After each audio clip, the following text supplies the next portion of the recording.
Buenas noches. Bienvenidos a la noche número 126 de Literatura en Tiempos de Peste. Esta noche compartiré con ustedes, a petición de un amigo, Alonso Berrío, un texto de Gabriel García Márquez titulado El ahogado más hermoso del mundo. Los primeros niños que vieron el promontorio oscuro y sigiloso que se acercaba por el mar se hicieron la ilusión de que era un barco enemigo. Después vieron que no llevaba banderas ni arboladura y pensaron que fuera una ballena.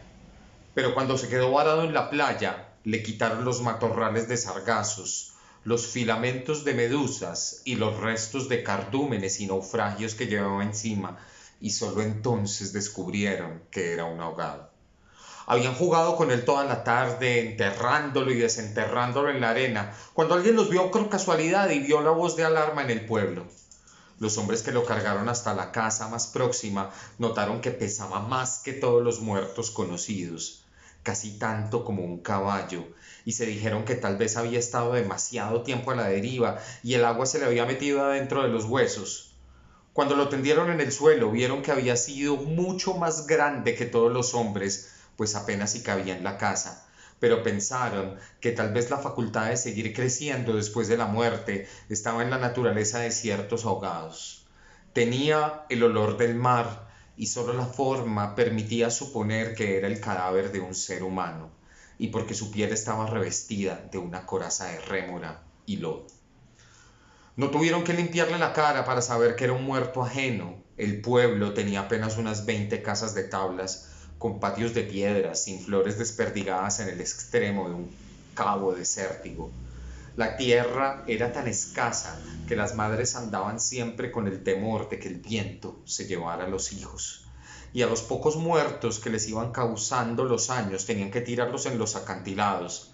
Pero el mar era manso y pródigo, y todos los hombres cabían en 7 botes. Así que cuando encontraron el ahogado, les bastó con mirarse a los ojos unos a otros para darse cuenta que estaban completos. Aquella noche no salieron a trabajar en el mar, mientras los hombres averiguaban si no faltaba alguien en los pueblos vecinos. Las mujeres se quedaron cuidando el ahogado, le quitaron el lodo con tapones de esparto, le desenredaron del cabello los abrojos submarinos y le rasparon la rémora con fierros de desescamar pescados. A medida que lo hacían, notaron que su vegetación era como de océanos remotos, de aguas profundas, y que sus ropas estaban en piltrafas como si hubiera navegado entre laberintos de corales. Notaron también que sobrellevaba la muerte con altivez, pues no tenía el semblante solitario de otros ahogados del mar, ni tampoco la catadura sórdida y menesterosa de los ahogados fluviales. Pero solamente cuando acabaron de limpiarlo tuvieron conciencia de la clase de hombre que era, y entonces se quedaron sin aliento. No solo era el más alto, el más fuerte, el más viril y el mejor armado que habían visto jamás, sino que todavía cuando lo estaban viendo no les cabía en la imaginación. No encontraron en el pueblo una cama bastante grande para tenderlo, ni una mesa bastante sólida para velarlo. No le vinieron los pantalones de fiesta de los hombres más altos, ni las camisas dominicales de los más corpulentos, ni los zapatos del mejor plantado. Fascinadas por su desproporción y su hermosura, las mujeres decidieron entonces hacerle unos pantalones con un buen pedazo de vela cangreja y una camisa de bramante de novia, para que pudiera caminar su muerte con dignidad.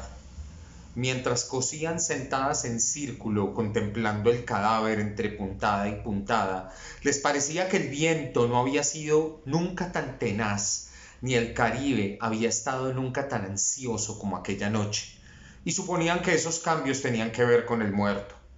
Pensaban que si aquel hombre magnífico hubiera vivido en el pueblo, su casa habría tenido las puertas más anchas, el techo más alto y el piso más firme, y el bastidor de su cama habría sido de cuadernas maestras con pernos de hierro, y su mujer habría sido la más feliz.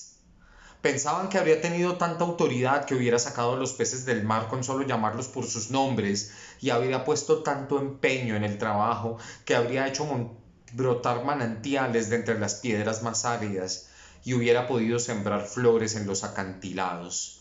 Lo compararon en secreto con sus propios hombres, pensando que no serían capaces de hacer toda una vida lo que aquel era capaz de hacer en una noche, y terminaron por repudiarlos en el fondo de sus corazones como los seres más escuálidos y mezquinos de la tierra.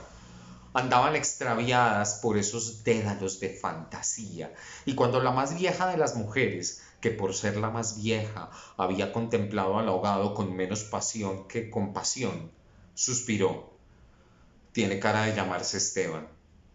Era verdad. A la mayoría le bastó con mirarlo otra vez para comprender que no podía tener otro nombre. Las más porfiadas, que eran las más jóvenes, se contuvieron con la ilusión de que al ponerle la ropa tendido entre flores y con unos zapatos de charol pudiera llamarse Lautaro. Pero fue una ilusión vana. El lienzo resultó escaso, los pantalones mal cortados y peor cosidos le quedaron estrechos, y las fuerzas oscuras de su corazón hacían saltar los botones de la camisa. Después de la medianoche se adelgazaron los silbidos del viento, y el mar cayó en el sopor del miércoles.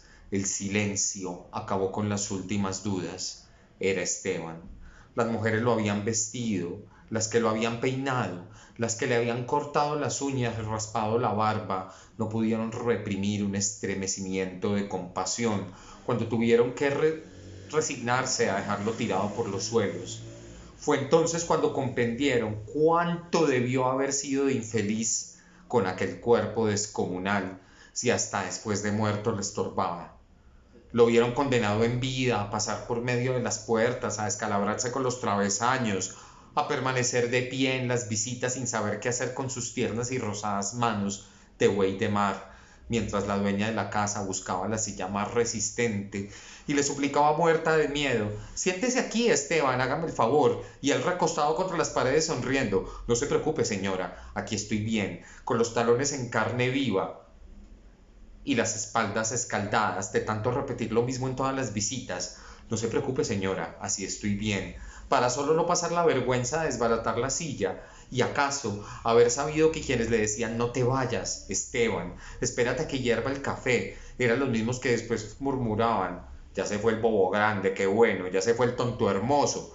Esto pensaban las mujeres frente al cadáver un poco más del amanecer. Gracias por estar acá.